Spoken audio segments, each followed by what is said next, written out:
What are the innovative things that separate you from other companies?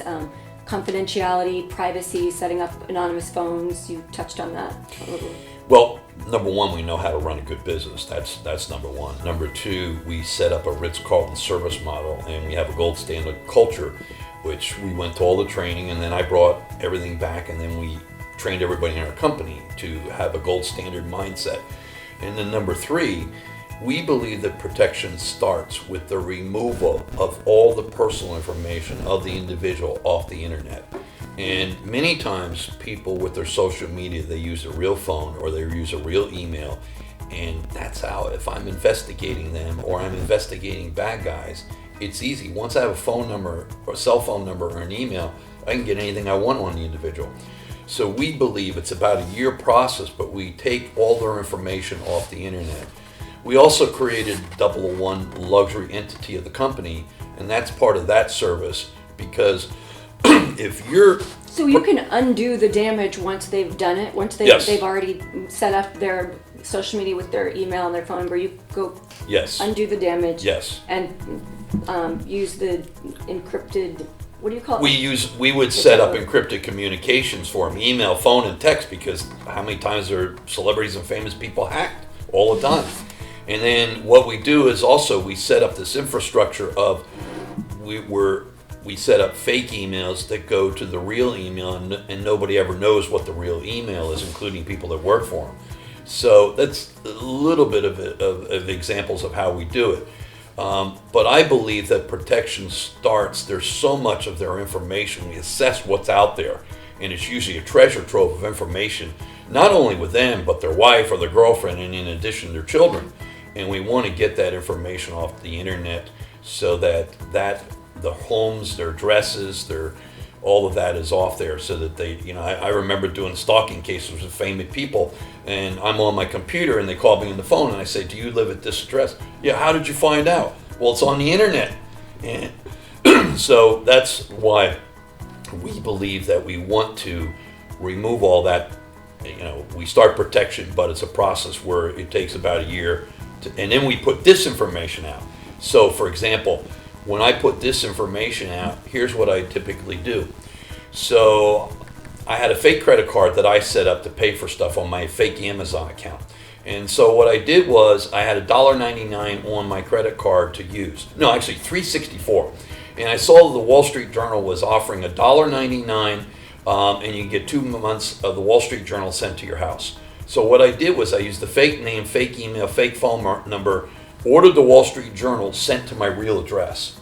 So now that's on a database that the person who lives at that address is a fake name, a different name. They don't know it's a fake name, but they think it's a real person. So you made up a random name like Frank Smith and put that on the card and mailed to your house so people think Frank Smith lives there. Yes, absolutely. Yeah.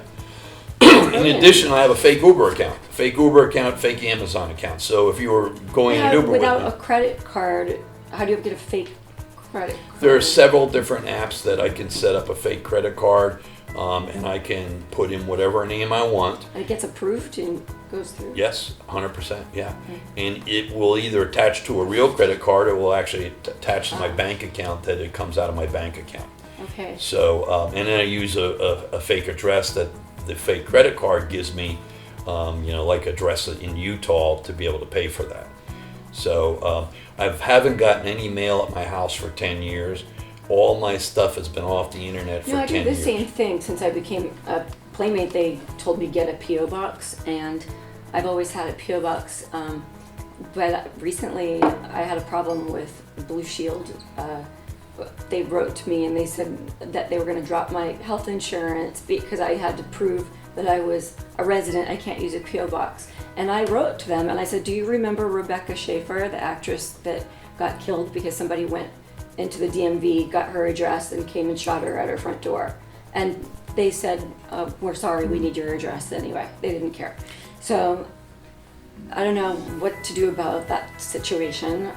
I don't know how they even knew it was a P.O. box. I think with Google Maps and all, and I use a UPS store. I think maybe there's a better kind of P.O. box. Yeah, I mean, if you just had P.O. box such and such at Beverly Hills, California, then that presents a problem. But if it has the address on a private Mine's not written like a P.O. box. I can just write the street address. Yeah.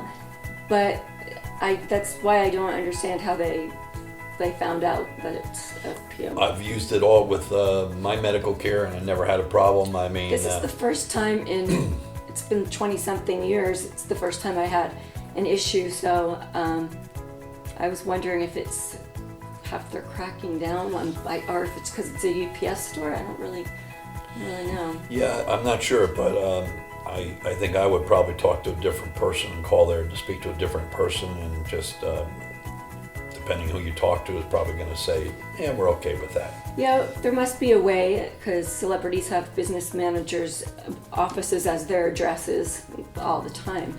So there's a way not to have your home address, even if it's not a P.O. box. There's a way. And yeah, they shouldn't force people to give out their personal address. Yeah, I think that is so important today. And when we do protection on somebody, that's part of protection to me. Most people that have protection companies don't even, this is not even on their radar. They don't even know how to do it. They wouldn't know how to do it. And you think you really, when you think about executive protection, I think most people think, getting an alarm on your house and, having some security cameras and maybe a guy standing in a security booth. They don't think about prevent the problem before it happens sounds to me what WPG is about, partially, and also physically protecting your all-encompassing. We have a client and he uses Alexa, and we don't recommend using Alexa because it's going to a server, and it's, there's a database of information that is stored there. And in addition, it could be subpoenaed, that information. There was an article that just came out. We don't recommend any of that type of those devices because... So since I have two of them, and it has occurred to me to unplug it if I'm having a private conversation, not that I'm on the radar of anybody, but I enjoy the convenience of my Alexa, but it has occurred to me to unplug it if I'm having a private conversation. It's probably tracking you even if you unplug it. When this cell phone is turned off and it's in your house, it's tracking you where you're at. So I would, I don't know about Alexa because it's not a device I use. Yeah, it's hooked up to my Amazon account, so I'm sure they track it. It's tracking everything. Yeah. Yeah, your shopping habits. What, probably your conversations. They probably know if you're shopping for,